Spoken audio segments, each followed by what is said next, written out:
J'ai eu la chance, tout bêtement, de l'avoir comme professeur. J'avais une bourse à Hopkins qui devait mener enfin, à la maîtrise et puis le doctorat. J'avais passé l'année scolaire avant à Paris et je suis tombé amoureux de la France, la cuisine, paysage, intensité, livres, tout et tout.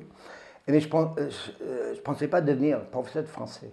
Simplement, j'avais cette bourse parce que j'étais fort en français. Et je l'avais comme professeur.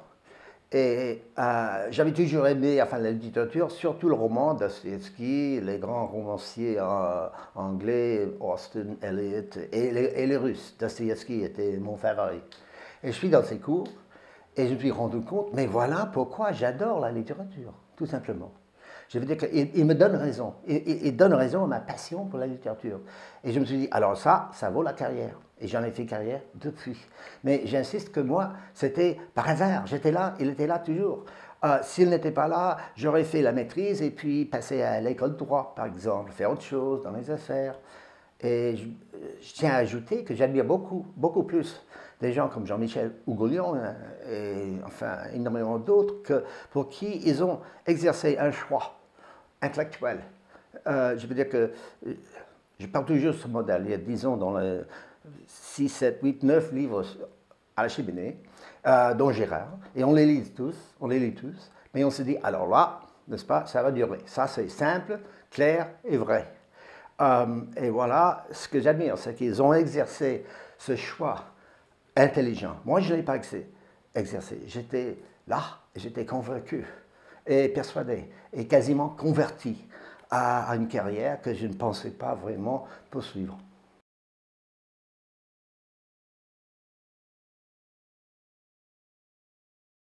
Ah oui, c'est que j'avais cette idée, j'adorais la littérature, mais dans les départements même des humanités, la littérature, c'était pas sérieux, c'était show business. Le sérieux, c'est la philo. Le sérieux, c'est la théologie. Euh, et alors, me voici devenu peu à peu diplômé. Alors, ça m'a changé dans la mesure où la mimésis, la théorie mimétique, c'est tout simple. Il y a un triangle. Cherchez le triangle, cherchez le rival. Et il y a cette idée chez René, les grands textes ont tous les mêmes intuitions. Donc j'enseigne les grands écrivains de France, parmi mes spécialistes français là où j'enseigne, et c'est une question pour moi, et d'enseigner la gloire de ces textes, ce n'est pas simplement l'ornement rhétorique, mais il y a là une vérité vraie, comme dit Pascal, qui est à la disposition de tout le monde, bien avant qu'il y ait eu, par exemple, sciences sociales, psychologie, etc., tout ça, c'est du XIXe siècle.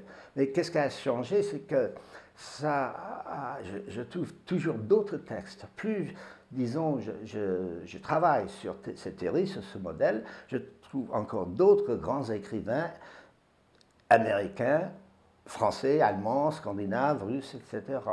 Donc ça a nourri ma passion pour la littérature, n'est-ce pas? Voilà.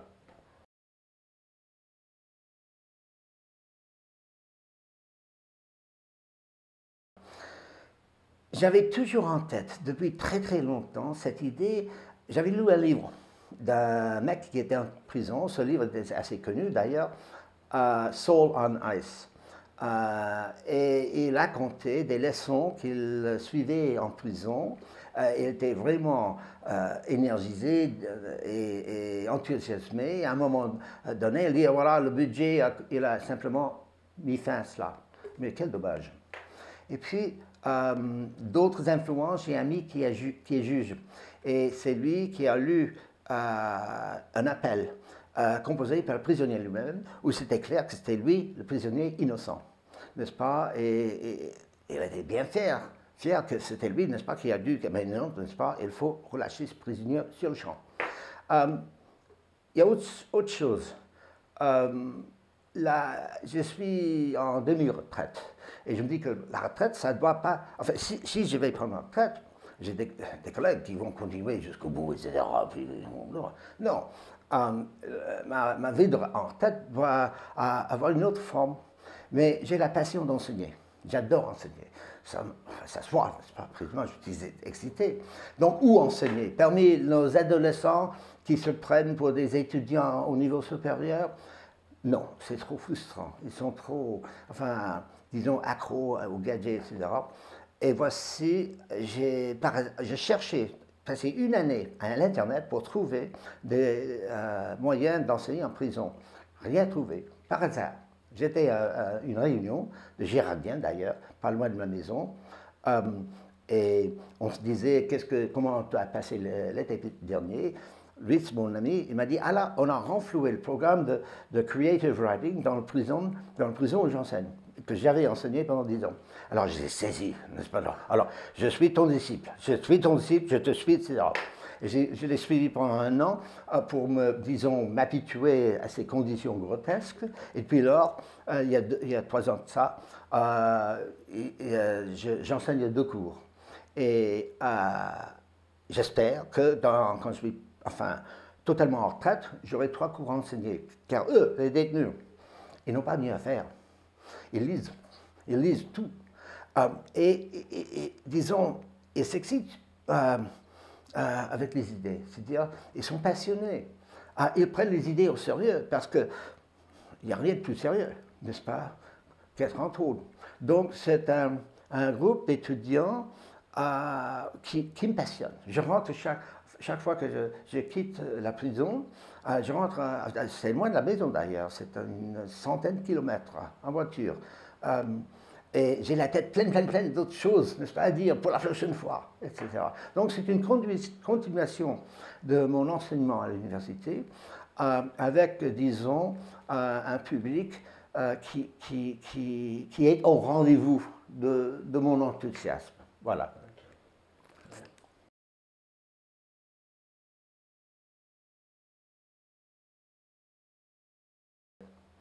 Oui, j'ai pas fait de recherche sur le terrain, pas encore, mais les détenus que j'enseigne, ils relèvent tous de cette culture des gants, n'est-ce pas? Ils connaissent parfaitement bien.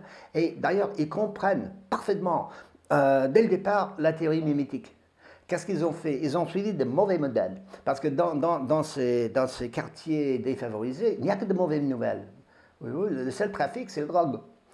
Et voilà tout l'enjeu, si on peut réformer ça, c'est empêcher, n'est-ce pas, que les jeunes passent devant la justice, puisque une fois qu'ils sont en tôle, ce ne sont pas encore des criminels, micro-criminalité, comme on le dit chez vous, mais ils passent la micro, n'est-ce pas, au macro, en prison. C'est là où ils apprennent, n'est-ce pas, à devenir vraiment violents, parce que pour survivre, il n'y a que ça. Donc, pour revenir à votre question, je n'ai pas encore saisi l'occasion de faire, disons, des recherches sur terrain. Je lis tout ce qui le concerne. J'ai dit d'ailleurs, par exemple, à mes élèves, etc.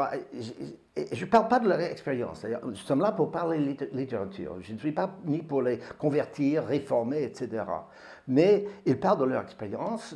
C'est un cours toujours littérature et essai, n'est-ce pas? Ce qu'on appelle chez nous intensive writing. Ils écrivent, ils me passent, je lis, je le rends, etc. Et ils parlent de leur expérience sur ce plan-là. Et qu'est-ce qu'il allait dire? Oui, la théorie mimétique, ils comprennent parfaitement, parce qu'ils sont tous, n'est-ce pas, des produits, des victimes de mauvais modèles. Voilà. Ok, c'est ça. C'est ça. Oui. D'accord.